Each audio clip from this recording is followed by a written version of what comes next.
Welcome guys, आज हम देखने वाले हैं सबसे इंपॉर्टेंट क्वेश्चन पीपीएस के। इस वीडियो को देखने के बाद आपको कोई भी वीडियो और देखने की जरूरत नहीं पड़ेगी। इसमें हम पीपीएस के सारी थ्योरी के क्वेश्चन यहाँ पे कवर आउट कर देंगे। एल्गोरिदम सबसे पहले हम पढ़ेंगे, कंप्यूटर के कंपोनेंट्स, उसका ब्लॉक डायग्राम कैसे होता है और इसको बिल्कुल डीप में समझेंगे और जल्दी जल्दी समझेंगे। इस वीडियो को देखने के बाद आप अपनी लैंग्वेज में बना के इसको लिख सकते हैं। एल्गोरिदम देखते हैं, एल्गोरिदम देखने के बाद उसकी कैरेक्टरिस्टिक देखेंगे, प्रॉपर्टीज देखेंगे, ठीक है। उसके बाद उसको एक प्रोग्राम के साथ देखेंगे और उसका फ्लो चार्ट भी बनाएंगे। उसके बाद हम क्या क्या पढ़ने वाले हैं वो आपको बता दे सकते हैं। फ्लो चार्ट पढ़ेंगे, शूडो कोड पढ़ेंगे, फ्लो चार्ट देखेंगे, फ्लो चार्ट के सिंबल्स देखेंगे, पर्पस देखेंगे, कौन सा सिंबल किस पर्पस के लिए यूज में आता है। उसके बाद देखेंगे स्टोरेज क्लास। स्टोरेज क्लास का क्वेश्चन हर बार एग्जाम में आया हुआ है, मैंने देखा है, ठीक है। उसके बाद हम ये 4 टाइप्स का यहाँ पे होता है, ठीक है, इसको अच्छे से पढ़ेंगे। उसके बाद हम क्या देखने वाले हैं, उसके बाद हम ऑपरेटर्स देखेंगे सी में। ये ऑपरेटर्स आपको पता ही होना चाहिए, ठीक है। ये ऑपरेटर्स इसके होते हैं, ये देखिए, इसको हम पढ़ेंगे बहुत अच्छे से। बहुत सिंपल नोट्स बनाए हैं, बहुत इजी लैंग्वेज में, जो कि आप सभी को समझ आ सकें, इस तरह से मैंने बनाए हैं। तो प्लीज़ वीडियो को लाइक कर देना और वीडियो पूरी देख के जाना, आपको पास होने में कोई भी दिक्कत नहीं होगी, ठीक है। इसके बाद एक हम प्रोग्राम की वीडियो लाएंगे, इसमें हम थ्योरी लेके आए हैं, इसमें प्रोग्राम नहीं है, ठीक है। इसके बाद हम टाइप कन्वर्जन देखेंगे। उसके बाद हम देखेंगे यहाँ पे लूप्स, ठीक है। उसके बाद हम इफ एल्स स्टेटमेंट्स देखेंगे, स्विच स्टेटमेंट, ये सबसे ज़्यादा आती है स्विच स्टेटमेंट, बहुत ही सिंपल है, इसमें कुछ नहीं है। इसके फ्लो चार्ट के साथ हम इसको आज समझेंगे, कोई भी दिक्कत वाली बात इसमें नहीं है, ठीक है।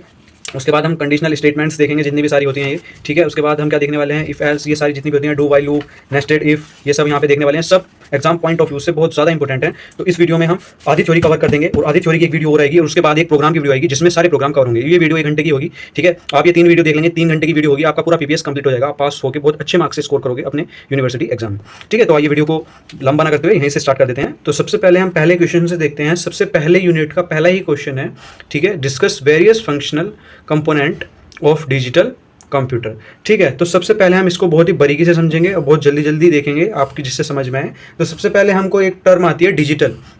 यहाँ पे आपको डिजिटल से क्या पता चलता है कि आपसे कोई पूछ ले डिजिटल कंप्यूटर क्या होता है, तो आप डिजिटल को पता है कि डिजिटल माने जैसे फ़ोन, कंप्यूटर, लैपटॉप। लेकिन डिजिटल एक ऐसी टर्म होती है, डिजिटल को हम इस तरह से डिस्क्राइब करते हैं कि डिजिटल डिस्क्राइब ए इलेक्ट्रॉनिक टेक्नोलॉजी। डिजिटल से मीनिंग क्या है, एक ऐसी डिजिटल टेक्नोलॉजी है that can generate, store and process data in term of 2 state, ठीक है। पॉजिटिव वो देता है हमारे लिए 1, जो रिप्रेजेंट होता है 1 से, या होता है नॉन पॉजिटिव जो रिप्रेजेंट करता है 0।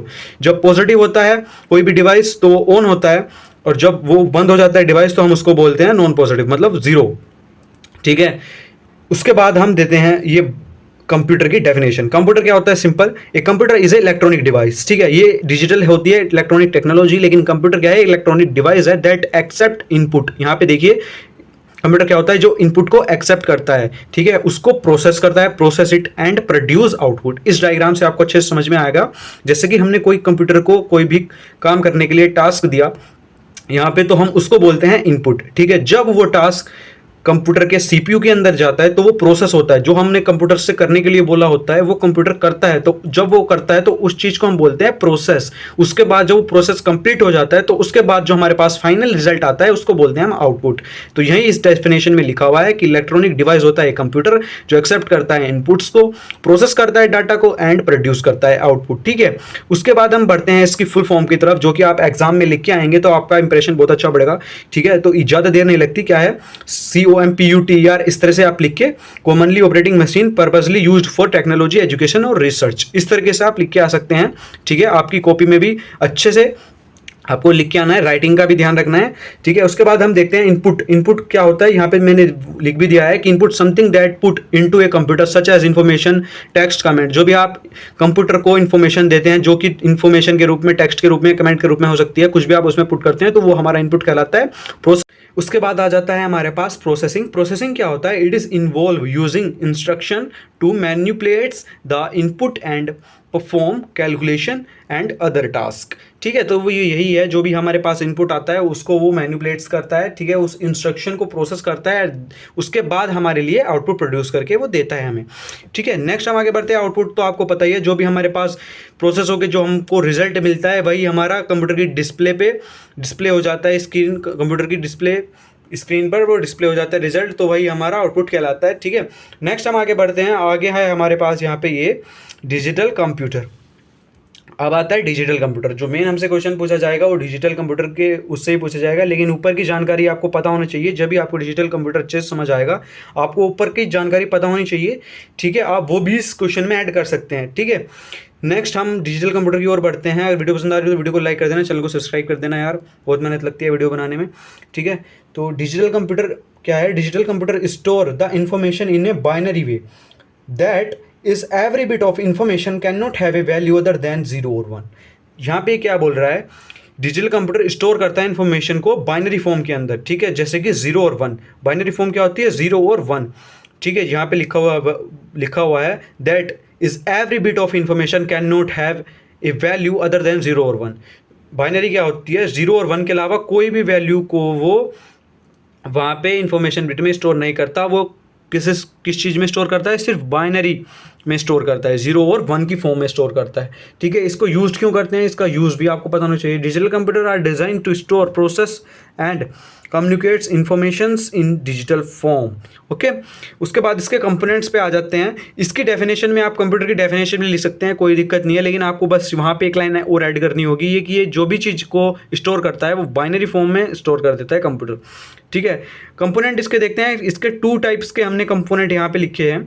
2 टाइप्स के आपको पता होगा, एक तो होता है हार्डवेयर, ठीक है, एक होता है हमारा सॉफ्टवेयर, ठीक है। हार्डवेयर वो चीज़ होती हैं जिसको हम अपने हैंड से टच कर सकते हैं, जो कि हम छू सकते हैं, जैसे कि हमारा लैपटॉप हो गया, लैपटॉप का कीबोर्ड हो गया, माउस हो गया, डिस्प्ले स्क्रीन छू सकते हैं हम, ठीक है, माउस, कीबोर्ड, जॉयस्टिक, तो ये सब क्या है, ये हार्डवेयर हैं, ठीक है। लेकिन सॉफ्टवेयर क्या होता है, ऑपरेटिंग सिस्टम सॉफ्टवेयर होता है जो कि अंदर प्रोसेस में लगा होता है, ठीक है, जिससे कि कंप्यूटर के जो हार्डवेयर होते हैं वो हमको प्रोसेस करके देते हैं, किसकी मदद से, ऑपरेटिंग सिस्टम की मदद से। जैसे कि आपने नाम भी सुना होगा ऑपरेटिंग सिस्टम का, मैक, विंडोज़, वो भी हम आगे पढ़ेंगे, ठीक है। फिलहाल आप यह देख लीजिए। दूसरा हमारा है इनपुट डिवाइस, जैसे होते हैं आउटपुट डिवाइस होते हैं, सीपीयू, स्टोरेज डिवाइस, ये सब क्या होते हैं, हार्डवेयर होते हैं। एक हमारे होते हैं ऑपरेटिंग सिस्टम और एप्लीकेशन, इसको अभी आगे पढ़ते हैं, ठीक है। इसके 2 टाइप के कंपोनेंट हमने देखे, अभी इसको डीप में पढ़ेंगे।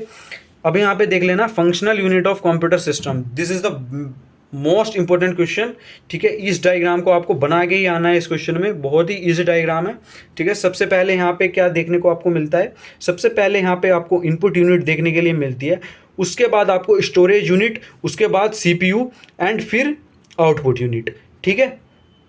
तो सबसे पहले इनपुट यूनिट का वर्क क्या होता है, इनपुट यूनिट क्या करती है, ये क्या काम करती है, यहाँ से जो भी डेटा इसको मिलता है उसको यहाँ पे सेकेंडरी यूनिट में भेजती है, सेकेंडरी यूनिट उसको स्टोर करती है प्राइमरी, ठीक है, स्टोरेज यूनिट में स्टोर करके वो भेजती है यहाँ पे सीपीयू में, सीपीयू के बाद वो फिर स्टोरेज यूनिट में जाती है और फिर यहाँ पे हमको आउटपुट रिजल्ट प्रोड्यूस करके देती है, ठीक है। इस तरह से आप इसको देख सकते हैं सबसे पहले, ठीक है। उसके बाद यहाँ पे जो भी indicates flow of instruction and data, ये वाली लाइन इसको फ्लो वो करती है, और indicates the control by the control unit, ठीक है। तो अब जो देखते हैं इनपुट यूनिट क्या होती है, ये वाली जो इनपुट यूनिट है ये होती क्या है, इसको यहाँ से देखते हैं, बहुत अच्छे से समझ में आ जाएगा आपको।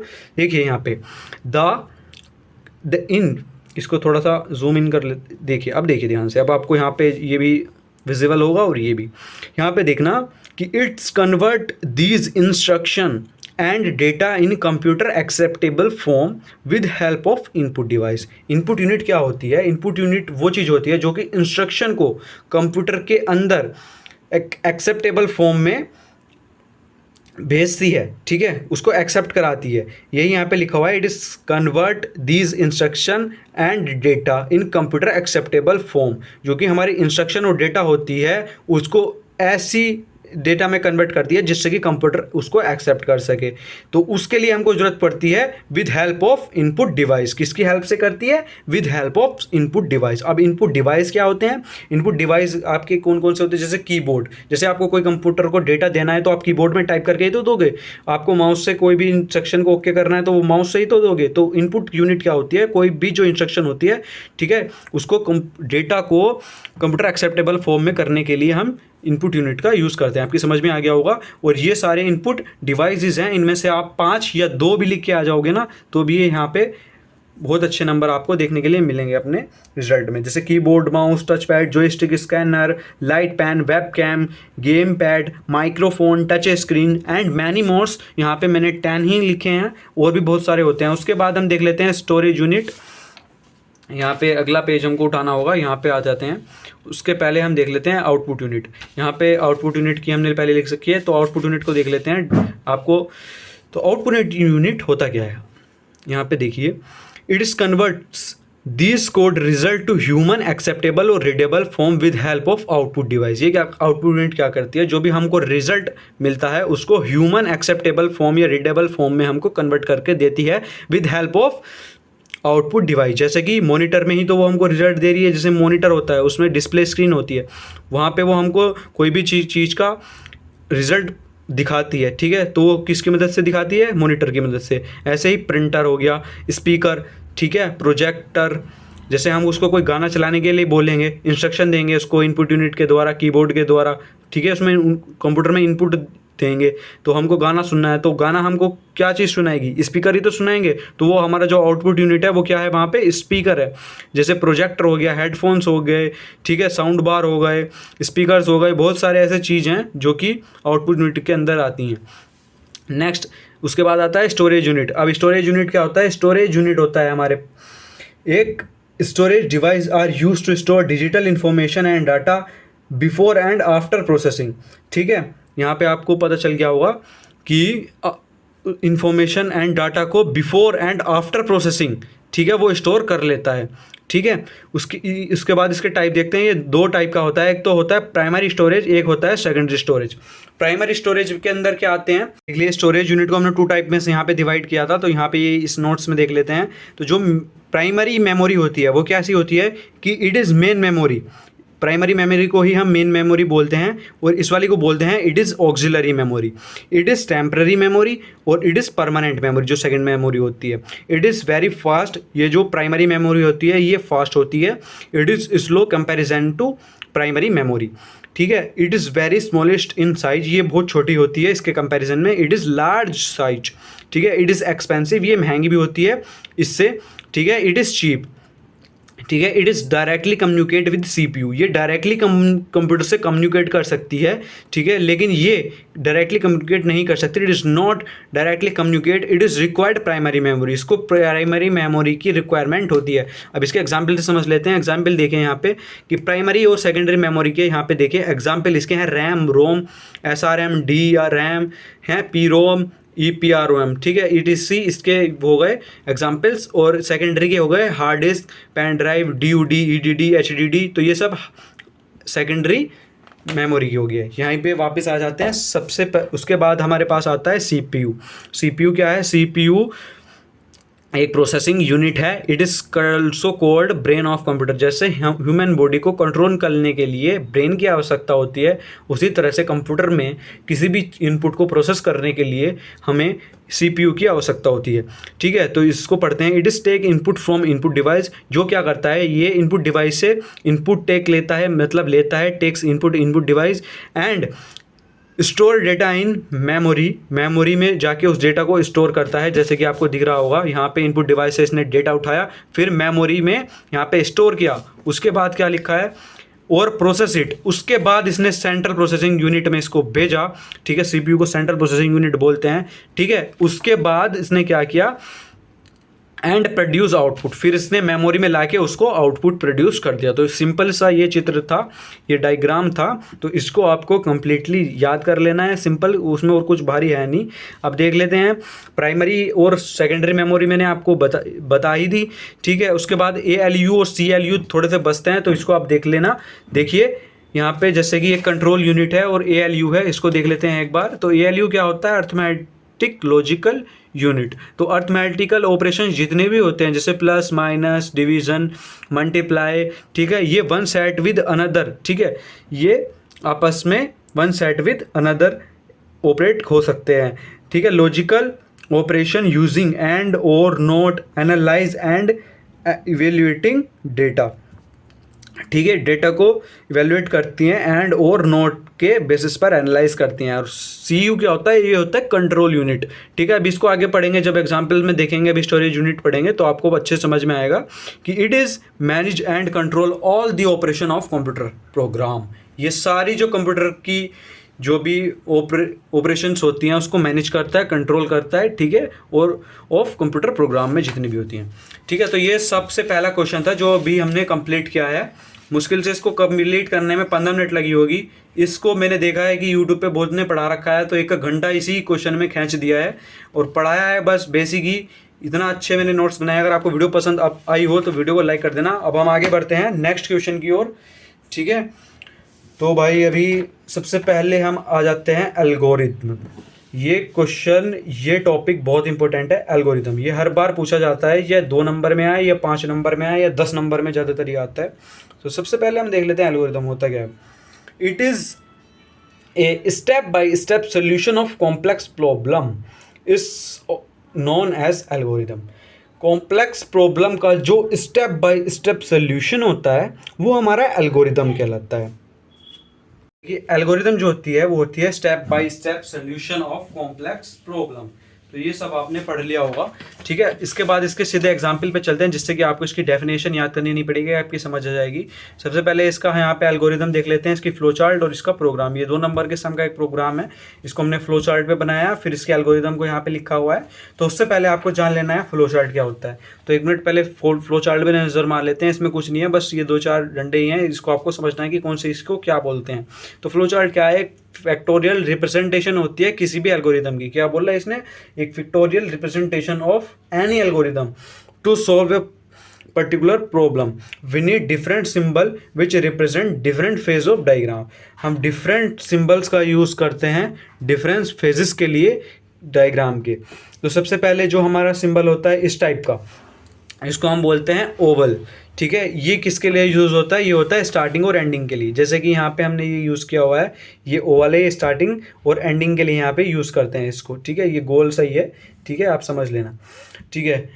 उसके बाद यहाँ पे सेकंड वाला आता है, ये आता है पैरेललोग्राम। इसको इनपुट और आउटपुट के लिए हम यूज़ करते हैं, जैसे कि यहाँ पे इनपुट लिया हुआ है हमने, ठीक है। उसके बाद हमारा आता है रेक्टेंगल, होता है प्रोसेसिंग के लिए। जैसे कि यहाँ पे प्रोसेसिंग होनी है कि C = A+B है, तो यहाँ पे प्रोसेसिंग के लिए हम रेक्टेंगल का यूज़ करते हैं।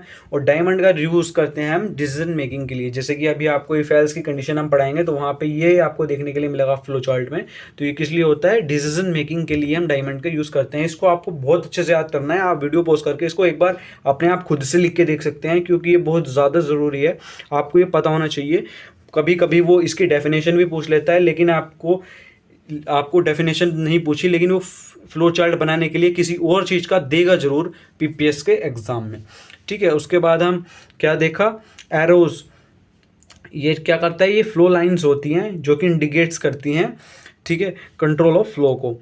उसके बाद ये सर्कल होता है, ये क्या है? कनेक्टर। इनको क्या बोलते हैं? कनेक्टर्स बोलते हैं। तो बस इतनी सी बात थी, आपको समझ आ गई होगी, ठीक है, कि इसको हम यूज़ करते हैं स्टार्ट एंडिंग के लिए, इसको यूज़ करते हैं इनपुट आउटपुट के लिए, इसको यूज़ करते हैं प्रोसेसिंग के लिए, डायमंड को यूज़ करते हैं डिसीजन मेकिंग के लिए, एरोस को यूज़ करते हैं फ्लो लाइन के लिए, और सर्कल को यूज़ किया हमने कनेक्टर्स के लिए, जो भी कनेक्ट करते हैं हम कहीं पे आके।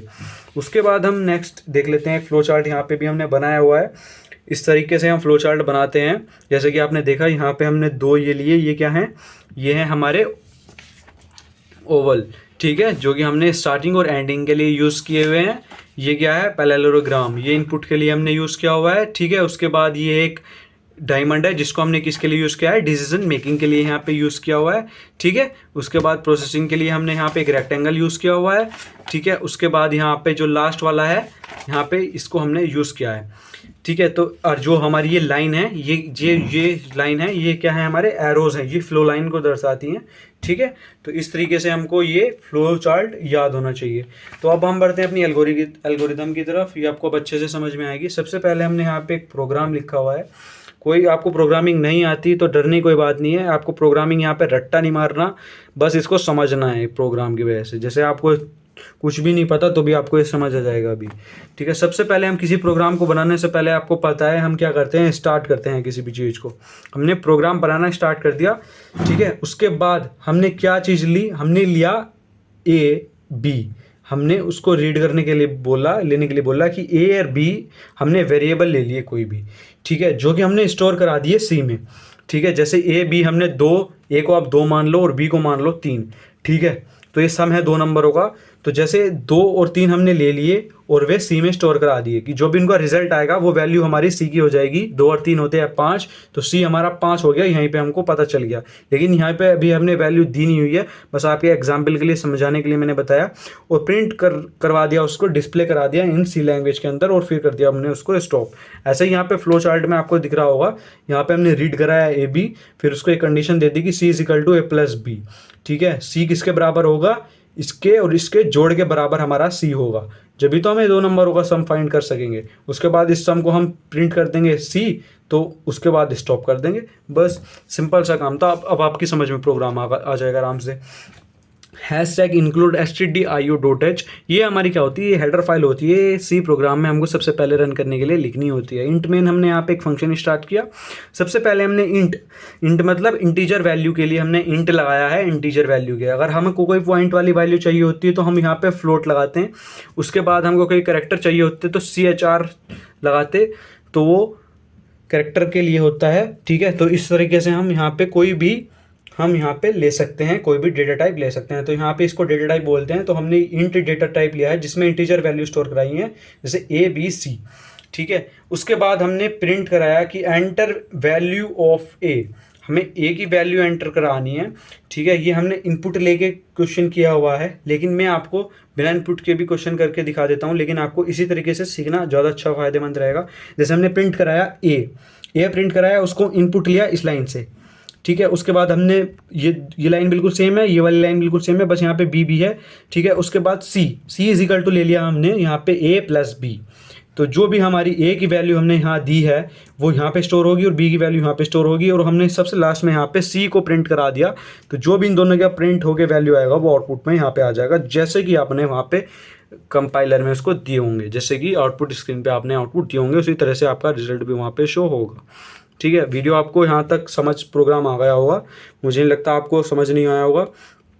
अगर नहीं आया तो कमेंट कर देना, इसकी मैं एक और वीडियो बना दूंगा। ठीक है, तो प्रोग्राम आप अपनी सहूलियत से कहीं और भी देख सकते हैं, लेकिन ये इस प्रोग्राम आपको समझ अच्छे से आ गया होगा। ठीक है, उसके बाद इसके एल्गोरिथम देखते हैं। एल्गोरिथम ये आपको रट्टा मारने की कोई जरूरत नहीं है, अगर आप याद कर सकते हैं तो कर सकते हैं, क्योंकि ये चार्ट है। एक अच्छा चार्ट पे अच्छे नंबर एग्जाम में मिलते हैं। एग्जाम पॉइंट ऑफ व्यू से हमने ये नोट्स बनाए हैं, जिससे कि आपको नोट्स खुद से ना बनाने पड़े। ठीक है, आप कहेंगे तो मैं इसकी PDF में बना के इसको डिस्क्रिप्शन में दे दूँगा, तो कमेंट करके बताना आपको चाहिए नहीं चाहिए। ठीक है, फिर देखते हैं हम इनपुट, इसकी प्रॉपर्टीज़। इनपुट होती है आउटपुट, फाइनाइटनेस, डिफाइनाइटनेस, इफेक्टिवनेस। तो ये सब लिखनी कोई ज़रूरी नहीं है, आप खाली इनकी हेडिंग भी डाल के वहाँ पे छोड़ सकते हो, और एक एक लाइन उसमें कुछ भी ऐड अपनी तरफ से कर सकते हो। यहाँ पे मैंने लिख दिया है, फिर भी आप यहाँ से पढ़ के लिख सकते हो। ठीक है, एल्गोरिदम का इतना बड़ा क्वेश्चन आपको देखने के लिए 10 नंबर में नहीं मिलेगा। या तो आपको एल्गोरिदम मिलेगा तो 5 नंबर में ये मिलेगा, और 5 नंबर में आपको शूडो कोड या कुछ भी और चीज़ वो 5 नंबर में पूछेगा। 10 नंबर का क्वेश्चन एक साथ आता है तो। ठीक है, तो इस बात का आपको ध्यान रखना पड़ेगा वहाँ पे। ठीक है, उसके बाद हम बढ़ते हैं इस चैप्टर की सबसे इम्पोर्टेंट टॉपिक की ओर, जो है हमारा यहाँ पे स्टोरेज क्लास। इससे ज़्यादा इम्पोर्टेंट कुछ नहीं है इस पूरी यूनिट में, कुछ आए ना आए, हर साल ये टॉपिक AKTU कोई भी यूनिवर्सिटी इसको एग्ज़ाम में गिर देती है हर बार। तो क्या हो गया, ये हो गया स्टोरेज क्लास। भाई गर्मी हो रही है बहुत, वीडियो को लाइक कर देना। ठीक है, आपके लिए ही बना रहे हैं हम, आपके लिए इतने अच्छे नोट्स हैं, आपकी समझ में आ रहे होंगे। तो प्लीज़ कमेंट भी करके बताना आपको कौन से और सब्जेक्ट के नोट्स चाहिए, हम उसको भी देने की कोशिश करेंगे।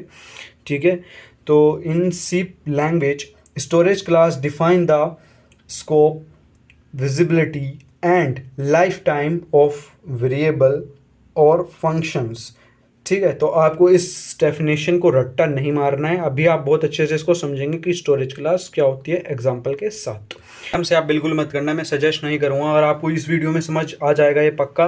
ठीक है, और आपको इस वीडियो में भी समझ नहीं आता तो आप किसी भी और बड़े यूट्यूबर की वीडियो देख सकते हैं। वैसे ही इस वीडियो में आपको कम्प्लीटली समझ आ जाएगा।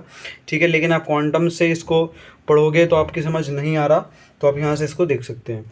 ठीक है, थोड़ी सी इसकी लैंग्वेज क्वांटम की थोड़ी सी अच्छी नहीं होती, तो यहाँ पे सिंपल लैंग्वेज में यहाँ पे मैंने आपके लिए लिखा है। तो स्टोरेज क्लास होती क्या है, सबसे पहले हम देख लेते हैं। In C programming language storage class define the scope, visibility and life time of variable और फंक्शन। तो यहाँ पे इसको हम कई सारी चीज़ों के अंदर इसकी एक क्लास बनाकर इसको एक एक करके चेक करते हैं कि इस चीज़ में ये क्या है, इस चीज़ में ये क्या है। ठीक है, सबसे पहले इसका स्कोप देखते हैं। इसकी विजिबिलिटी देखते हैं एंड इसकी लाइफ टाइम देखते हैं किसकी, वेरिएबल की और फंक्शन की। ठीक है, इस तरीके से आप इसको याद कर सकते हैं। और इसके 4 स्टोरेज क्लास होते हैं, जैसे कि आपको यहाँ पे लिखा हुआ है। आपको एग्जाम में बिल्कुल एग्जैक्टली ऐसे ही बना के आना है कि फर्स्ट होता है ऑटोमेटिक स्टोरेज क्लास, जिसको हम यहाँ पे ऑटो से भी रिप्रेजेंट करते हैं। रजिस्टर स्टोरेज क्लास, जिसको रजिस्टर से यहाँ पे ऐसे डिनोटेड करते हैं। एक्सटर्नल स्टोरेज क्लास, इसको एक्सटर्न से डिनोट करते हैं। और स्टैटिक स्टोरेज क्लास, इसको स्टैटिक से यहाँ पे डिनोट करते हैं। अब बढ़ते हैं आगे स्टोरेज क्लास ऑटो की तरफ। ठीक है, सबसे पहला ही है, तो इसमें हम क्या देखते हैं, सबसे पहले इसकी definition. Default storage class for local variables, by default all the variable are auto, it use to declare automatic variable. ठीक है, यहाँ पे इसने क्या बोला, it is use to declare automatic variable. Automatically ये डिक्लेयर वहाँ पे हो जाता है। ठीक है, ये लोकल वेरिएबल को के लिए यूज़ में आता है। ठीक है, इस by default all the variable are auto, और जितने भी वेरिएबल प्रोग्राम में होते हैं वो सारे बाय डिफ़ॉल्ट क्या होते हैं, ऑटो होते हैं। जैसे कि आपको प्रोग्राम में अब जी समझ में आएगा। देखिए, जैसे कि हमने यहाँ पे लिखा hashtag include stdio.h int main. ठीक है, auto int main int num is equal to 10। तो यहाँ पे ये ऑटो आप लगाओ या मत लगाओ, बाय डिफ़ॉल्ट जो कंप्यूटर की जो एल्गोरिदम होती है यहाँ पे ऑटो मान के चलती है। By default all the variable are auto, by default ही हमने वहाँ पे लाइन में पढ़ा है कि बाय डिफ़ॉल्ट ये सब ऑटो होते हैं। तो आपको यहाँ पे लगा हुआ मिले या ना मिले, वो ऑटो ही है, ऑटो स्टोरेज क्लास ही है। अगर आपको कोई दिया हुआ है तो फिर वो अलग होगा, लेकिन जिसके आगे कुछ नहीं दिया हुआ है तो वो ऑटो क्लास ही है बाय डिफ़ॉल्ट। यहाँ पे ऐसा मेंशन है इसकी डेफिनेशन में। ठीक है, it is use to declare automatic variables, ये ऑटोमेटिकली वेरिएबल्स को डिक्लेयर कर देता है। जैसे कि आपको इसका सिंटैक्स दिख रहा है, आपको सिंटैक्स याद कर लेना है और इसकी स्टोरेज क्लास जैसे मैंने बनाई है इसको याद कर लेना है। देखिए सिंटैक्स क्या होता है, सबसे पहले ऑटो से स्टार्ट होता है, डेटा टाइप आता है इसका। जैसे कि यहाँ पे ऑटो से स्टार्ट हुआ, डेटा टाइप जैसे इंट, फ्लोट, चार्ट कुछ भी हो गया, और वेरिएबल नेम हो गया। वेरिएबल नेम जैसे हमने नाम दे दिया ABCD, आप कुछ भी दे सकते हैं, और उसका जो वैल्यू है जैसे कि हमने 10 दी हुई है, आप वहाँ पे उसके बाद उसकी वैल्यू दे सकते हैं। ठीक है, इस तरीके से ये इसका सिंटैक्स है। आपकी सिंटैक्स समझ में आ गया होगा। इस लाइन से क्या बोला, एक बार दोबारा समझ लेना। Auto, data type int, main, float, जो भी आपका डेटा टाइप है, उसके बाद वेरिएबल नेम जैसे नाम कुछ भी आप देख सकते हैं, और उसकी वैल्यू। ठीक है, इस तरीके से। अब आते हैं स्टोरेज क्लास की तरफ। स्टोरेज क्लास कुछ भी नहीं है। स्टोरेज क्लास को हम यहाँ पे 5 टाइम इसको डिवाइड किया है कीवर्ड के अंदर, हाँ सॉरी, इसको keyword, memory, default value, scope of variable, life of variable. तो इन 5 पार्ट में इसको स्टोरेज क्लास को हमने देखा है कि इनका क्या रूल होता है। तो कीवर्ड क्या है इसका, ऑटो, मैंने सबसे पहले ही बता दिया। ये स्टोर कहाँ पे होती है, रैम में स्टोर होती है, मेमोरी के अंदर रैम में स्टोर होती है। इस बात का आपको ध्यान रखना है, रैम में स्टोर होती है। और डिफ़ॉल्ट वैल्यू इसकी क्या होती है, गार्बेज होती है। गार्बेज वैल्यू इसकी डिफ़ॉल्ट वैल्यू कहलाती है। ठीक है, scope of variable with in block, ये विद इन ब्लॉक में होता है। ठीक है, life of variable still the block is active. ठीक है, तो ये लाइफ ऑफ वेरिएबल। अब इस प्रोग्राम से इसको समझते हैं। ये प्रोग्राम बहुत इजी प्रोग्राम है भाई साहब। ये आप प्रोग्राम समझ गए ना, तो ये डेफिनेशन आप खुद से बना दोगे। इसको आपको याद ही करना पड़ेगा, इस सिंटैक्स को, और इसको भी आपको इसको याद करना पड़ेगा। सिंटैक्स आपको इस लाइन से समझ आ गया होगा। सबसे पहले हमने यहाँ पे एक प्रोग्राम बनाया। देखो प्रोग्राम के अंदर हमने इंट मेन, ये हैशटैग इंक्लूड स्टार्ट किया, इंट मेन फंक्शन लिया, ऑटो एक क्या लिया, स्टोरेज क्लास ली, इंट यहाँ पे डेटा टाइप लिया, नम एक वेरिएबल लिया जिसके अंदर 10 वैल्यू हमने यहाँ पे क्या कराई, स्टोर कराई। यहाँ पे मैंने लिखा हो भैया, जो भैया ऑटो वर्ड होता है ना, वो की वर्ड होता है एक, जो कि ऑप्शनल होता है। यहाँ पे आप लिखो या मत लिखो, उससे कोई मतलब नहीं है। बाय डिफ़ॉल्ट वो स्टोरेज क्लास के अंदर खुद ब खुद डिक्लेयर हो जाता है। ठीक है, उसके बाद हमने यहाँ पे 10 वैल्यू दे दी, फिर इसको प्रिंट करा दिया, प्रिंट ऑफ नम। ठीक है, नम, तो यहाँ पे जो इसकी वैल्यू आउटपुट होगी वो 10 होगी। ठीक है, एक नंबर हमने यहाँ पे वैल्यू देके उसको करा लिया। तो बहुत इजी सा प्रोग्राम है, आपको वहाँ पे प्रोग्राम बना के दिखा देना है। ये देखने में बड़ा लग रहा है, ठीक है, लेकिन जब आप इसकी एक प्रैक्टिस कर लोगे तो 2 मिनट के अंदर इसको बना दोगे भाई साहब। 2 मिनट के अंदर प्रोग्राम में कुछ नहीं है, इसमें कुछ भी नहीं है। एक 3 अक्षर का प्रोग्राम है ये खाली। ये तो इतना तो हर प्रोग्राम में रहता ही है। ठीक है, बस इसकी 2 लाइन लिखनी है बस मेन, उसमें भी ये लाइन तो बस ऑप्शनल है। ये जो आता है ये कमेंट के लिए यूज़ होता है, ये प्रोग्राम के अंदर नहीं है। आपको बिल्कुल प्रोग्रामिंग नहीं आती तो मैं बता दूं, वैसे जो प्रोग्रामर वीडियो देख रहे होंगे उनको पता होगा इतनी बात। ठीक है, ये यहाँ पे ये कमेंट के बाद ये सब एक लाइन है जो कि कंप्यूटर इसको मेंशन नहीं करता प्रोग्राम का, अगर इसको आप रन करोगे तो। ठीक है, उसके बाद हम एक्सप्लेनेशन इसकी देख लेते हैं इस प्रोग्राम की। आपको वहाँ पे एक्सप्लेनेशन नहीं लिखनी, अगर आपके पास टाइम है तो आप इसको एक्सप्लेन कर सकते हैं, क्योंकि 4 पॉइंट होंगे तो आपको हर पॉइंट के लिए 2 मिनट वहाँ पे मिलेगी। आप 15 मिनट में क्वेश्चन कंप्लीट कर दोगे और 5 मिनट में उसको चेक भी करोगे। ठीक है, और उसमें कुछ और ऐड करना चाहो तो वो करोगे। तो आप 2.5 मिनट पर क्वेश्चन पे ऊपर लेके चलना, पर टॉपिक पे, इन चारों टॉपिक पे 2.5 मिनट में आपको कंप्लीट करना है। तो एक्सप्लेनेशन इसके देख लेते हैं। We declare an integer value num, यहाँ पे एक इंटीजर वैल्यू हमने नम डिक्लेयर कर दी with auto storage class, auto storage class के अंदर। The variable num is allocated memory automatically, ये ऑटोमेटिकली मेमोरी के अंदर एलोकेटेड हो जाता है। यहाँ पे एक नोट आपको ये बात ध्यान रखनी है, the keyword auto is use expectedly because it is the default behaviour. ठीक है, तो नेक्स्ट हम आगे बढ़ते हैं, रजिस्टर स्टोरेज क्लास। ठीक है, तो आपका पिछला वाला कंप्लीट समझ में आ गया होगा। आपकी मैंने 5 मिनट यहाँ पे लगा दी, लेकिन आपकी समझ ज़रूर आया होगा। तो इस वीडियो को आपको पूरा देखना है। ये क्वेश्चन आपका 20 मिनट में हाँ समझ आ जाएगा, लेकिन आप इसको एग्ज़ाम में 15 मिनट में कर सकते हो। मैं 20 मिनट में समझा रहा हूँ तो आप 15 मिनट में आराम से लिख सकते हो। तो प्लीज़ वीडियो को लाइक करते रहना और शेयर कर देना भी अपने सभी दोस्तों के साथ। ठीक है, क्योंकि भाई सबका ही भला होना चाहिए, पास सभी होने चाहिए। ठीक है, तो सबसे पहला रजिस्टर स्टोरेज क्लास, तो भाई 10 नंबर का क्वेश्चन है। पूछते तो अच्छा ही है, कुछ नहीं है, बस सब में एक इस टाइप की एक स्टोरेज क्लास बनेगी। सब में एक प्रोग्राम लिखना है, वही प्रोग्राम आप इसमें कंटिन्यू कर सकते हैं, बस छोटे मोटे 2-3 अक्षर बदले जाएंगे। इसी टाइप का डेटा टाइप होता है, बस छोटा मोटा फ़र्क आ जाता है। ठीक है, डेफिनेशन की 2 लाइन आपको याद करनी नहीं है। ठीक है, और इसका एक्सप्लेनेशन देखेंगे अभी। सबसे पहले हमने स्टार्ट किया डेफिनेशन से। The register storage class is used to declare local variable that should be stored in a CPU register for fastest access। पहली बात, हम रजिस्टर यूज़ क्यों करते हैं? रजिस्टर यूज़ करते हैं हम फास्टर एक्सेस के लिए। किसी भी चीज़ को फास्ट एक्सेस करने के लिए हम रजिस्टर का यूज़ करते हैं। रजिस्टर होते तो छोटे हैं, लेकिन इसका जो प्राइस होता है बहुत एक्सपेंसिव होता है। ठीक है, इसका सिंटैक्स देख लेते हैं। इसके प्रोग्राम से आपको ये अभी डेफिनेशन समझ आ जाएगी। ठीक है, सिंटैक्स होता है इसका register data type variable name. तो हमने जो पिछला वाला पढ़ा था, पिछले वाले में क्या था? ऑटो था। ठीक है, इसको आप लिखो या मत लिखो, बाय डिफ़ॉल्ट ये वो करता था, लेकिन इसमें आपको यहाँ पे मेंशन करना होगा, जब भी वो समझेगा कि हाँ ये रजिस्टर स्टोरेज क्लास है। इसमें बाय डिफ़ॉल्ट वो ऑटोमेटिकली नहीं करता। ठीक है, तो यहाँ पे रजिस्टर आपको लिखना पड़ेगा, डेटा टाइप फिर वेरिएबल नेम। ठीक है, ये क्या हो गया? इसका सिंटैक्स हो गया। अब उसके बाद आ जाते हैं इसकी स्टोरेज क्लास के ऊपर। स्टोरेज क्लास क्या होती है? जैसे कीवर्ड, मेमोरी, 5 टाइप में इसको हमने डिवाइड किया यहाँ पे। 5 में इसको, पहला कीवर्ड होता है इसका रजिस्टर। किस मेमोरी में स्टोर होता है? रजिस्टर ऑफ CPU के क्लास में हम रजिस्टर आ चुका है। रजिस्टर में आप इसका डेटा टाइप सिंटैक्स देखिए, register data type variable name. सबसे पहला कीवर्ड है इसका रजिस्टर। मेमोरी में स्टोर होता है register of CPU। Default value इसकी भी गार्बेज होती है। ठीक है, स्कोप ऑफ वेरिएबल होता है विद इन द ब्लॉक, ये भी, और life of variable still the block is active. ठीक है, अब यहाँ पे एक प्रोग्राम लिया है हमने रजिस्टर का। इसको देखिए, सबसे पहले हैशटैग इंक्लूड stdio.h। ठीक है, इसको लिखने के बाद ये है हेडर फाइल। इसको आपको हर प्रोग्राम में सीख के लिखना ही पड़ता है। उसके बाद इंट में हमने यहाँ पे एक फंक्शन लिया है।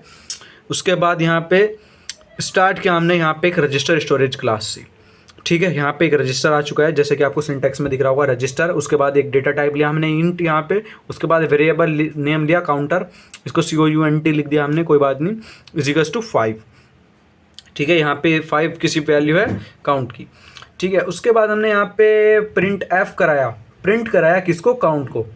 ठीक है, सिंपल वैल्यू ऑफ काउंट। और ये हमारा होता है प्रिंट कराने के लिए किसी भी चीज़ को कि उसके बाद रिटर्न 0 और ब्रैकेट क्लोज। उसके बाद इसको जब हम रन करेंगे तो वैल्यू हमारे पास निकल के क्या आएगी? काउंट की 5 वैल्यू थी और 5 हमको यहाँ पे मिल जाएगी।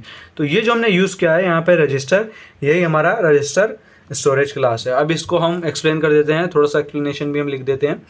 तो we declare an integer variable count. यहाँ पे हमने इंटीजर वेरिएबल क्या लिया? काउंट। ठीक है, within register storage class. Register storage class के अंदर हमने एक काउंट वेरिएबल लिया। उसके बाद the variable count is store in a CPU register if available. ठीक है, काउंट कहाँ पे स्टोर्ड हुआ? CPU में। Register is available providing faster access, ठीक है। अगर रजिस्टर अवेलेबल है तो वहाँ पे काउंट वेरिएबल स्टोर हुआ, किस लिए, जिससे कि हमको वो दे सके फास्ट एक्सेस, ठीक है। However the uses of register keyword is hint to compiler and it may choose and ignore it, ठीक है। तो ये जो रजिस्टर है ये एक ऐसा कीवर्ड है जिससे कि उसको कंपाइलर को पता चल जाता है कि ये रजिस्टर में स्टोर होना है और ये इसकी फास्टर एक्सेस होनी है। तो इतना सही रजिस्टर था, ये आपको दोनों चीज़ आपको पक्के से याद कर लेनी है। डेफिनेशन आप इस थ्योरी से ही बना के यहाँ पे लिख सकते हैं कि रजिस्टर का यूज़ हम फास्टर एक्सेस के लिए करते हैं, ठीक है, ओके। और यहाँ पे इस तरह से इसको सिंटैक्स में लिखते हैं और इस तरह से इसको प्रोग्राम में लिखते हैं। नेक्स्ट हम आगे बढ़ते हैं एक्सटर्न। एक्सटर्न में क्या है, एक्सटर्न में सिंपल सी एक डेफिनेशन है यहाँ पे, the extern storage class is use to declare variables and functions, ठीक है, that are defined in other source file, ठीक है। नेक्स्ट है it provide a way to access global variable and function across multiple source file. तो आपको डरने की कोई बात नहीं है, अभी इसको भी डेफिनेट से समझेंगे जैसे हमने और अभी बाकी के समझे, ठीक है। तो सबसे पहले आप इसका सिंटैक्स देख लीजिए। सिंटैक्स क्या है, एक्सटर्न है जैसे कि और का था, जैसे यहाँ पे रजिस्टर का था, सबसे पहले extern data type variable name, ऐसे ही इसका और फंक्शन का है, ठीक है। यहाँ पे एक्सटर्न रिटर्न दूसरे वाले का और टाइप फंक्शन फिर नेम, ठीक है। यहाँ पे रिटर्न आ गया, तो इस बात का आपको ध्यान रखना है। अब इसको देख लेते हैं, इसका देखिए यहाँ पे, इसको भी हमने यहाँ पे 5 टाइप में यहाँ पे डिवाइड किया हुआ है एक्सटर्न को। Keyword, memory, default value, scope of variable, life of variable. तो जो कीवर्ड है वो एक्सटर्न कहाँ पे स्टोर होगा, ये रैम के अंदर स्टोर होगा, ठीक है। वो हमारा रजिस्टर के अंदर स्टोर हो रहा था क्योंकि हमको फास्टर एक्सेस चाहिए थी, तो ये रजिस्टर के अंदर स्टोर हुआ, लेकिन ये वाला यहाँ पर रैम के अंदर स्टोर होगा। इसकी दूसरे वाले गार्बेज वैल्यू थी, लेकिन इसकी वैल्यू क्या होगी, इसकी वैल्यू होगी यहाँ पे 0। स्कोप ऑफ वेरिएबल आपको देखना यहाँ पे एनीवेयर इन प्रोग्राम, ठीक है। उसके बाद tell the termination of program, tell the termination of program, ठीक है। इस तरीके से इसको देखना। नेक्स्ट हम आगे बढ़ जाते हैं, इसमें आगे क्या है, प्रोग्राम। इस प्रोग्राम से अभी हम इसके डेफिनेशंस को समझेंगे, ठीक है। जो भी हमने यहाँ पे डेफिनेशन लिखी हुई है ये आपको समझ आ जाएगी इससे। तो सबसे पहले आप देखिए यहाँ पे प्रोग्राम की हमने एक फ़ाइल क्रिएट की है, इस प्रोग्राम को हमने 2 फाइल में बनाया है। सबसे पहले फाइल एक किसी दूसरे पर्सन ने बनाई और दूसरी फाइल किसी और दूसरे पर्सन ने बनाई। आप इसको ऐसे में देख सकते हैं कि जैसे फाइल 1 बनाई ये किसी 1 यूज़र ने, ठीक है। तो हैश इंक्लूड stdio.h डिक्लेयर कर दिया उसने global variable extern int global variable. ये ग्लोबल वेरिएबल आपको डरने की कोई ज़रूरत नहीं है, ग्लोबल वेरिएबल की जगह आप सिंपली ए लोगे ना तो वो भी कोई दिक्कत नहीं है। यहाँ पे ग्लोबल वेरिएबल इसलिए लिया है कि ये इसको यहाँ पे जो इससे इंट मेन फंक्शन से ऊपर जो डिक्लेयर होता है उसको ग्लोबल वेरिएबल बोलते हैं, तो इसलिए हमने यहाँ पे ग्लोबल VAR लिखा है, ये वेरिएबल है जिससे कि आपको याद ही रहे, इसलिए मैंने यहाँ पे ग्लोबल वेरिएबल ही लिख दिया है, इसको ग्लोबल वेरिएबल बोलते हैं। यहाँ पे ये जरूरी नहीं कि आप हर बार ग्लोबल वेरिएबल ही लिखें, यहाँ पे आप कोई भी वैल्यू दे सकते हैं। उसके बाद यहाँ पे मेन फंक्शन स्टार्ट हो गया जिसके अंदर हमें प्रोग्राम बनाना है। प्रिंटफ लिया, ग्लोबल वेरिएबल वैल्यू पुट करा दी ग्लोबल वेरिएबल की और इसको बंद कर दिया। उसके बाद ये प्रोग्राम जाता है दूसरे मेंबर के पास, जैसे हमने फाइल 2.c बनाई, यहाँ पे इसको हमने क्या किया, यहाँ पे ग्लोबल वेरिएबल है, इसमें ग्लोबल वेरिएबल की हमने वैल्यू यहाँ पे दे दी, दूसरे यूज़र ने उसकी वैल्यू क्या दे दी 42, ठीक है।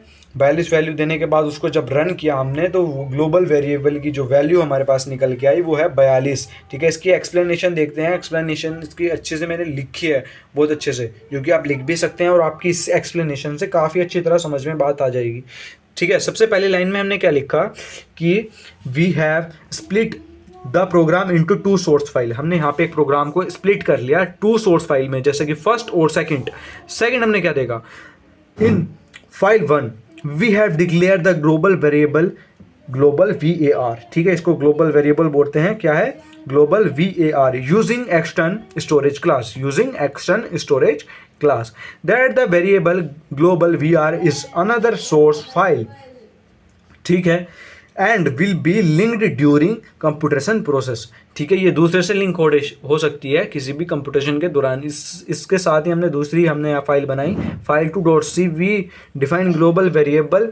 Variable and access it a value of 42, ठीक है। इसकी एक हमने यहाँ पे वेरिएबल को असाइन कर दिया, assign it a value of 42, तो इसकी वैल्यू हमने 42 असाइन कर दी, ठीक है। उसके बाद हमने क्या देखा, इसको जब रन किया तो during the computation and linked process with file 1 and file 2 will be completed separately, क्या एक साथ हमने इसको सेपरेटली इसको क्या किया, कंप्यूटेशन किया इसका, and then link together, okay. The extern, ठीक है, ये एक्सटर्न है, आर नहीं है ये, ठीक है। Declare in a file 1.c allow it to access the global variable, ठीक है। इसको यहाँ पे एक्सेस कर लेता है बैलेंस वैल्यू फाइल फर्स्ट, ठीक है, डिफाइन इन फाइल 2, जो कि फाइल 2 के अंदर इसकी वैल्यू दी हुई है, ठीक है। उसके बाद external storage class enable communication between variable define in different source file.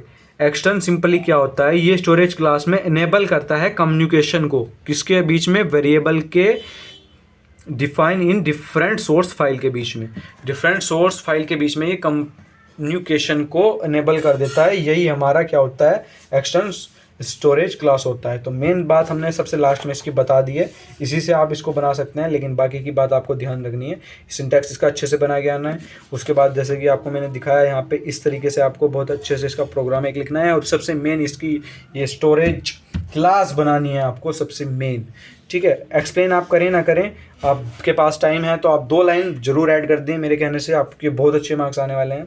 उसके बाद हम क्या देखते हैं, सबसे लास्ट वाला 4th, ये क्या है, स्टोरेज क्लास। स्टोरेज क्लास, इसके अगर आपको नोट चाहिए तो प्लीज़ कमेंट करके बता देना, ठीक है, या आप यहाँ से भी उतार सकते हैं इसको। स्टोरेज क्लास क्या है, स्टोरेज क्लास है, देखिए इसको हम देखते हैं। The static storage class is use to declare variable with a static duration and global visibility. Static variable are initialized only once when its block if first entered. अभी आपके कम समझ आया होगा, लेकिन इसको जब एग्जाम्पल से देखेंगे आप कंप्लीटली ये समझ आ जाएगा, ठीक है। सबसे पहले इसका हमने यहाँ पे 5 टाइप में इसको डिवाइड किया, जैसे कि करते आ रहे हैं। सबसे पहले कीवर्ड, मेमोरी, डिफ़ॉल्ट वैल्यूज पे, स्कोप वेरिएबल, लाइफ वेरिएबल, ठीक है, स्टैटिक रैम, क्या है, कीवर्ड स्टैटिक है, मेमोरी इसकी है, रैम कहाँ पे डिफ़ॉल्ट वैल्यू कितनी देता है, 0 देता है, कहाँ पे देता है, स्कोप वेरिएबल क्या है इसका, विद इन द ब्लॉक, या इसको लोकल टू ब्लॉक भी बोलते हैं, ठीक है। लाइफ वेरिएबल क्या है इसकी, till in the termination of program. उसके बाद इसको ऐसे देखते हैं इसके प्रोग्राम से, ठीक है। यहाँ पे इसकी एक्सप्लेनेशन से ही समझेंगे। सबसे पहले एक्सप्लेनेशन क्या है, the function increment contains a static variable counter the returns it value between multiple function cell। यहाँ पे इसने क्या बोला, यहाँ पे जैसे आपको प्रोग्राम दिख रहा होगा, यहाँ पे इसने इंक्रीमेंट को यहाँ पे यूज़ किया हुआ है। सबसे पहले यहाँ पे एक हेडर फाइल हमने लगाई, void इंक्रीमेंट्स यहाँ पे स्टार्ट किया, ठीक है। यहाँ पे static int counter is equal to 0, static int counter is equal to 0। तो यहाँ पे स्टैटिक ये क्या है किसका, ये यहाँ पे सिंटैक्स आप लिख सकते हैं कि static data type variable name, ये क्या हो गया इसका, एक क्या हो गया, सिंटैक्स हो गया। यहाँ से भी आप लिख सकते हो, क्योंकि मैंने इसका सिंटैक्स यहाँ पे नहीं लिखा हुआ है, जिससे कि मैं आपको यहीं से बता सकूँ कि इसी लाइन में आपका सिंटैक्स छुपा होता है। इसको हम बोलते हैं, क्या बोलते हैं, स्टोरेज क्लास। ये हो गई आपकी स्टैटिक, इसको इंट को बोलते हैं डेटा टाइप, और ये काउंटर यहाँ पे एक वेरिएबल नेम है, ठीक है। काउंटर को हमने यहाँ पे इंक्रीज किया और प्रिंट करा दिया काउंटर की वैल्यू को, और काउंटर की वैल्यू यहाँ पे ब्रैकेट से क्लोज कर दी, ठीक है। प्रिंट कराने के बाद अब इसमें एक मेन फंक्शन को हमने लगाया यहाँ पे, इंक्रीमेंट की वैल्यू एक बार, फिर एक बार और इंक्रीमेंट की, फिर एक बार और इंक्रीमेंट की, और फिर रिटर्न 0 और ब्रैकेट क्लोज।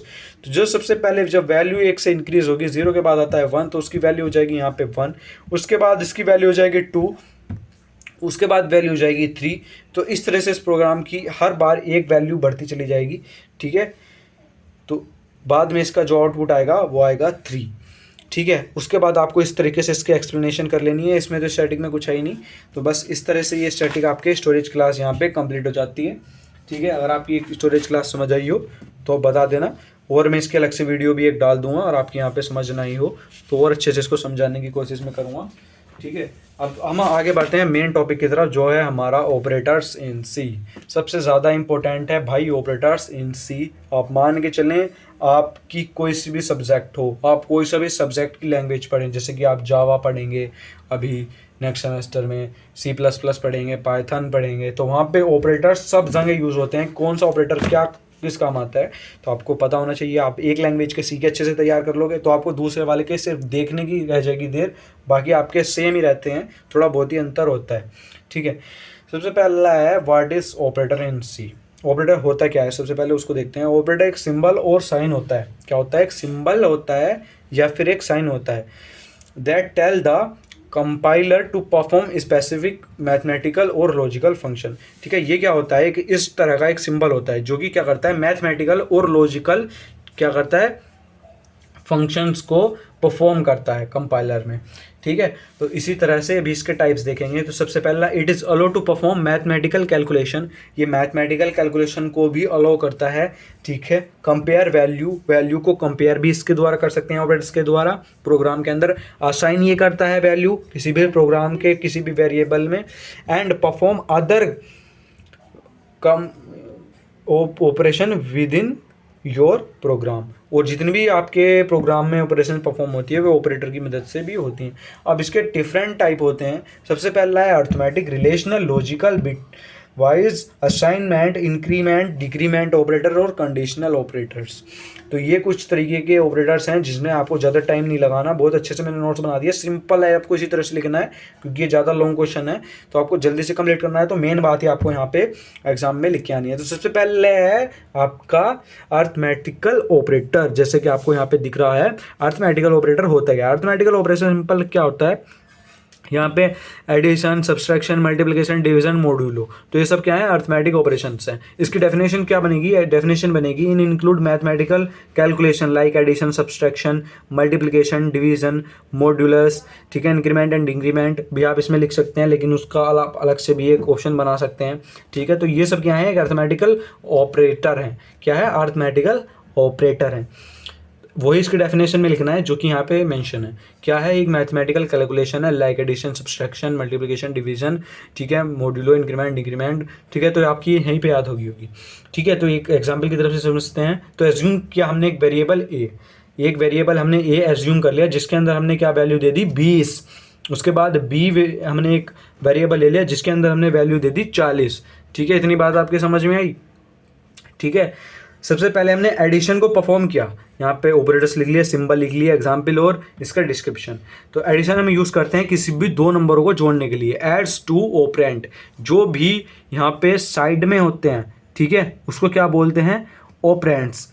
और जो बीच में होता है सिंबल उसको क्या बोलते हैं, ये इसको बोलते हैं ऑपरेटर। ये जो बीच में है ये है ऑपरेटर, और ये जो बाकी दोनों बचे हुए हैं इसको बोलते हैं ऑपरेंड्स।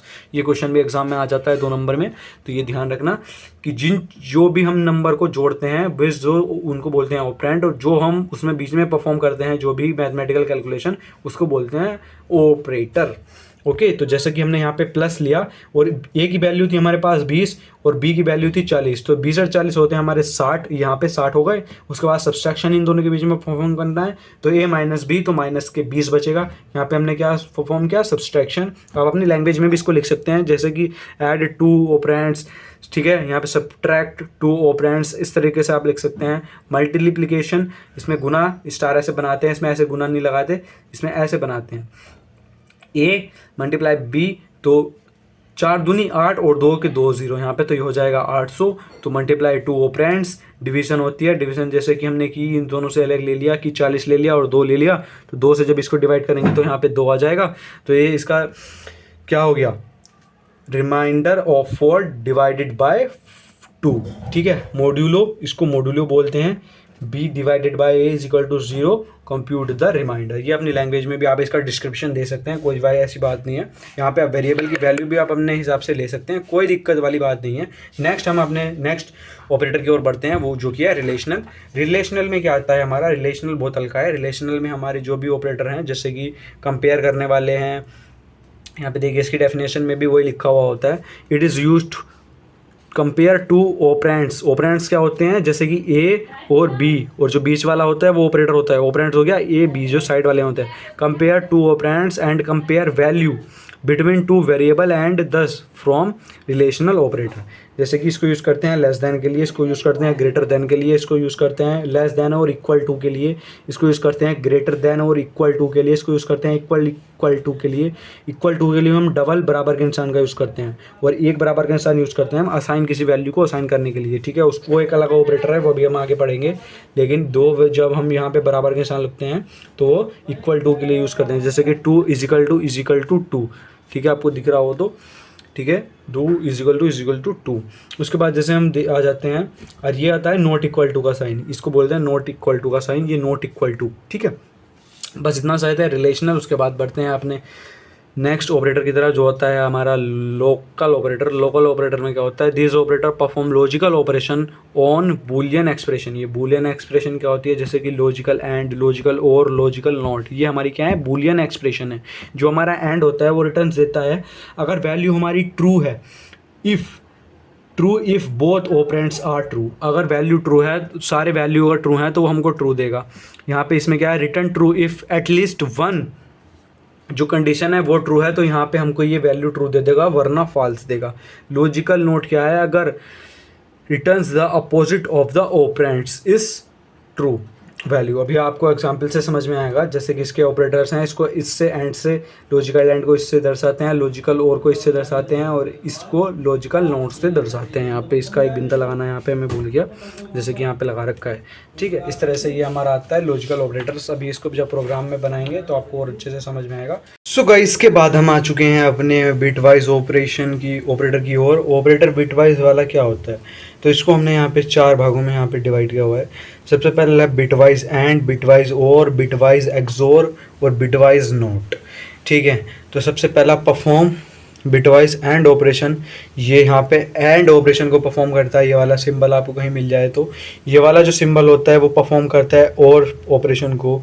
ये वाला सिंबल आपको कहीं मिल जाए वो एक्सक्लूसिव और या एक्सोर ऑपरेशन को परफॉर्म करता है। ये वाला अगर आपको कहीं साइन मिल जाए तो वो परफॉर्म करता है नोट ऑपरेशन को। यहाँ पे ये सिंबल्स लिखे हुए हैं, जैसे कि ये है बिटवाइज एंड, बिटवाइज और ये होता है बिटवाइज एक्सक्लूसिव और, ये इसको एक्सोर भी बोलते हैं, ठीक है। ये है शिफ्ट लेफ्ट और ये है शिफ्ट राइट।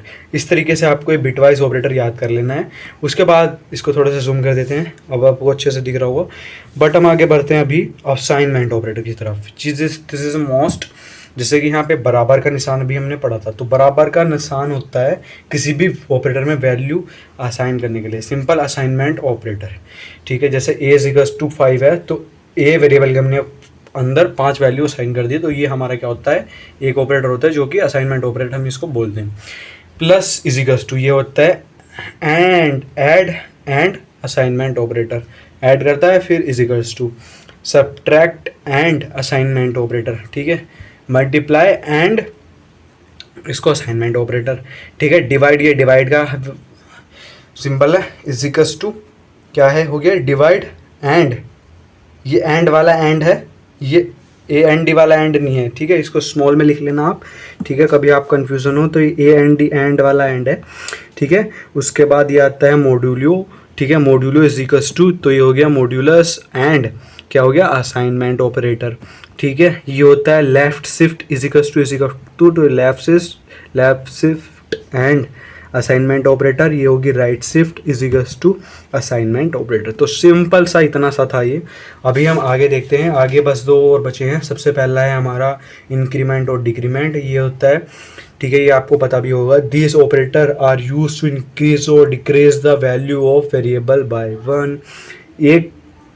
एक बढ़ाना किसी वेरिएबल में और एक घटाना हमारा इंक्रीमेंट कहलाता है। जैसे कि इंक्रीमेंट ++ का आपको कहीं साइन मिले तो वो होता है किसी वैल्यू को इंक्रीज करने के लिए, ठीक है, increase the value of variable 1।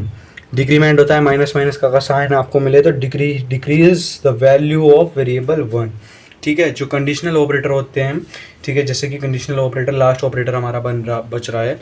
The syntax is condition expression 2, ठीक है। If the condition is true, the operator evaluates to expression 1, otherwise evaluate expression 2, ठीक है। अगर कंडीशन ट्रू होगी तो एक्सप्रेशन 1 होगा, प्रिंट इन एक्सप्रेशन 2, प्रिंट होगा। ठीक है, अभी कंडीशनल ऑपरेटर हम डीप में पढ़ेंगे। यहाँ पे इसको मैंने छोटा सा समझा दिया है कि आपको क्वेश्चन में आता है तो आप इस तरह से लिख लेना, क्योंकि कंडीशनल ऑपरेटर आपकी इससे अगली यूनिट है जिसमें उसको कंडीशनल यूनिट को आराम से पढ़ाया गया है, जो कि होते हैं इफ एल्स, ये सब कंडीशनल ऑपरेटर के अंदर आते हैं। तो आपको वहाँ पे मैं बहुत अच्छे से पढ़ाऊंगा अभी इसी वीडियो में आगे। टर्नरी ऑपरेटर, यहाँ पे आपको जब क्वेश्चन पूछा जाएगा सभी ऑपरेटर के साथ केवल इतना ही लिखना है तो वो इनफ होगा। ठीक है, टर्नरी ऑपरेटर क्या होता है? टर्नरी ऑपरेटर नथिंग बट, ये ऐसा कुछ नहीं है, shorthand way of writing, एक शॉर्ट हैंड वे है राइटिंग का इफ एल्स स्टेटमेंट का। It is also known as conditional operator, ये कंडीशनल ऑपरेटर्स के ही अंदर आ जाते हैं। एग्जाम्पल इसका ये लिख रहा। ठीक है, तो ये हमारे कंडीशनल, ये सारे ऑपरेटर हमारे यहाँ पे कंप्लीट हो चुके हैं जैसे कि आपने देखा। अब हम बढ़ते हैं अपने मेन टॉपिक के ऊपर, जैसे कि हमने यहाँ पे कंडीशनल ऑपरेटर देखा था, तो कंडीशनल ऑपरेटर अब हम पढ़ेंगे। हमारा वही मेन टॉपिक अब बच चुका है कि व्हाट इज कंडीशनल ऑपरेटर, या फिर कंडीशनल स्टेटमेंट बोलते हैं हम इसको नेक्स्ट यूनिट में। यहाँ पे देखिए कंडीशनल स्टेटमेंट। ठीक है, ये क्या होता है? ठीक है, ये बहुत ज़्यादा इंपॉर्टेंट क्वेश्चन आप मान के चलिए कि कुछ आए ना आए इस कंडीशनल ऑफ स्टेटमेंट्स में से, इन पांचों स्टेटमेंट्स में से आपको 10 नंबर का क्वेश्चन भाई साहब गारंटेड हर क्वेश्चन पेपर के एग्जाम में देखने के लिए मिलेगा। इसका प्रोग्राम भी देखने के लिए मिलेगा आपको, और ये स्विच केस तो 100% आपको हर पेपर में मिलता ही है। 5 नंबर मिले, 2 नंबर मिले या 10 नंबर मिले, ठीक है, 100% आपको देखने को मिलेगा। तो अभी सब हम समझेंगे एक एक करके। सबसे पहला है कंडीशनल स्टेटमेंट होती क्या है। ठीक है, इसको ग्राफ से, सिंटैक्स से, प्रोग्राम से, तीनों चीज़ों से हम समझेंगे अभी। सबसे पहले आप देखिए कंडीशनल स्टेटमेंट होते क्या हैं। It is allow a program to execute a certain blocks of code when a certain condition is true. ठीक है, it is allow a program to execute, ये एक प्रोग्राम को एग्जीक्यूट करने के लिए बोलता है जब कंडीशन क्या होती है? ट्रू होती है। ठीक है, तो वही क्या होती है? हमारी कंडीशनल स्टेटमेंट। अगर वो कंडीशन फॉल्स होगी तो वो फॉल्स, वो गलत होगी तो फॉल्स देगा, ट्रू है तो वो ट्रू यहाँ पे देगा। तो ये टाइप्स होते हैं इसके। If statement, if else statement, else if statement, nested if statement, switch statement. तो सबसे पहले हम फर्स्ट को लेके चलते हैं, इफ स्टेटमेंट। इफ स्टेटमेंट को आप इस तरीके से समझिए। सबसे पहले इसका देखिए आप सिंटैक्स, सिंटैक्स को देखिए। सबसे पहले हमने इफ से स्टार्ट किया, कोई भी मेन फंक्शन बनाने के बाद, प्रोग्राम में भी देख लेंगे इसका बाद में, लेकिन पहले आप यहाँ पे देखिए कि इफ कंडीशन हमने दे दी, कंडीशन के अंदर यहाँ पे क्या लिखा? Code to be executed if condition is true. ये कोड तब एग्जीक्यूट होगा जब यहाँ पे जो कंडीशन लिखी हुई है वो ट्रू होगी। और यहाँ पे लिखी हुई कंडीशन अगर फॉल्स होती है तो ये जो कंडीशन यहाँ पे है, ये जो इसके अंदर हम प्रिंट कराने के लिए कोई भी स्टेटमेंट देंगे, वो वहाँ पे प्रिंट नहीं होने वाली। समझ में बात आई? यहाँ पे हमने कंडीशन दी, अगर वो कंडीशन ट्रू होती है तो जो हम प्रिंट कराएंगे वो वहाँ पे आउटपुट में प्रिंट होगा। बट अगर ये कंडीशन ट्रू नहीं होती है तो वो वहाँ पे कुछ भी आउटपुट नहीं निकलेगा। ठीक है, इस तरीके से हम इसको एक बार पढ़ लेते हैं definition. It is use to execute a block of code if given condition is true. वही चीज़ यहाँ पे लिखी है। If condition is false the block is skipped, उस ब्लॉक को स्किप कर देगा, कोई भी आउटपुट हमको देखने के लिए नहीं मिलेगा। इट हैज़ फॉलोइंग सिंटैक्स, इसका सिंटैक्स मैंने आपको पहले ही समझा दिया, कुछ इसमें बड़ा बात है नहीं। इसका फ्लो चार्ट देख लेते हैं। स्टार्ट होता है सबसे पहले, उसके बाद एक कंडीशन यहाँ पे दी होती है।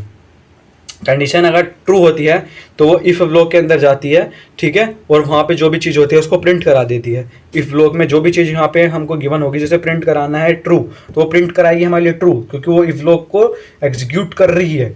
ठीक है, एग्जीक्यूट कर रही है, ट्रू हो रही है जब, तो उस ब्लॉक को एग्जीक्यूट कर रही है, तो जो भी वहाँ के ब्लॉक में लिखा हुआ होगा प्रिंट कराने के लिए उसको प्रिंट करेगी। लेकिन अगर वो फॉल्स कंडीशन हो जाती है, यहाँ पे जो भी हमको कंडीशन दी हुई है वो फॉल्स हो जाती है, तो वो फॉल्स वाले उसको फॉलो करेगी, वहाँ पे जाके एंड हो जाएगा उसका, और जो ब्लॉक है उसको स्किप ये कर देगी। तो ये हमारी इफ स्टेटमेंट थी। आपको यहाँ पे समझ आई होगी, और वीडियो पसंद आई तो वीडियो को लाइक कर देना भाई साहब। तो वीडियो काफ़ी लंबी हो चुकी है, तो इफ़ एल्स की स्टेटमेंट की ये बाकी की जो चीज़ें हैं वो मैं नेक्स्ट वीडियो में लेके आऊँगा। ठीक है, क्योंकि मेरी इस फ़ोन की मेमोरी भर चुकी है भाई साहब, 32 GB का फ़ोन है, ये भी भर गया। ठीक है, इस वीडियो को अपलोड करके मैं वीडियो डिलीट करके दोबारा अपलोड करता हूँ। वीडियो पसंद आए तो वीडियो को लाइक कर देना, चैनल को सब्सक्राइब कर देना भाई। ठीक है, और अच्छे कंटेंट मैं आपको इस चैनल पे देता रहूँगा। ठीक है, पहले की वीडियो ही मैंने बहुत अच्छे से बनाई हैं, फुल HD में अपलोड की हैं। ठीक है, तो भाई प्लीज़ वीडियो को लाइक करना, और इसके अब ज़्यादा 3 पार्ट में बनाने की कोशिश करूँगा, क्योंकि एक इफ एल्स का पार्ट आएगा, ठीक है, एक थ्योरी का पार्ट और आएगा, 2 वीडियो और थ्योरी की आएंगी, और एक वीडियो में मैं इसके सारे जो भी क्या होते हैं इसके प्रोग्राम्स, वो सब कवर कर दूंगा, टेंशन लेने की कोई भी ज़रूरत नहीं है। अभी एग्ज़ाम में है 10 दिन, तो आपके कोई दिक्कत नहीं है, आराम से सब चीज़ हो जाएगी। ठीक है, सबसे पहले आप अपने कॉन्फिडेंस को बढ़ाएं। जितना मैंने ये करा दिया है इसकी फुल तोड़ प्रैक्टिस कर दें, एक बार प्रैक्टिस कर दें भाई साहब, फुल तोड़। बस एक बार पढ़ो यहाँ से, उसको लिख लिख के देखो, बस एक बार लिख के देख लेना ना, अपने आप से अच्छे से लिख के देखना। ये नहीं कि ड्रामा कर दिया कि वहाँ से ही टीपीआर लिख दिया, उतारना नहीं है, अपने से पढ़ के खुद से लिख के देखना है, अपनी लैंग्वेज में लिख सको या इसको ही पढ़ के लिख सको, तो उस तरीके से आपको लिखना है। 100% आप पास हो जाओगे। इतनी थ्योरी से भी आपके 20 नंबर बन जाएंगे। बाकी की मैं थ्योरी 2 पार्ट में कवर कराऊंगा और एक पार्ट इसके प्रोग्राम के लिए आएगा जो कि ऑप्शनल होगा, आप करना चाहेंगे उसको कर लेना, आप पे प्रोग्रामिंग भी आ जाएगी। तो मिलते हैं नेक्स्ट वीडियो में। Thank you for watching. Please like करते हुए जाना वीडियो को, ठीक है, और चैनल को सब्सक्राइब कर देना, अपने दोस्तों के साथ शेयर कर देना। Thank you for watching.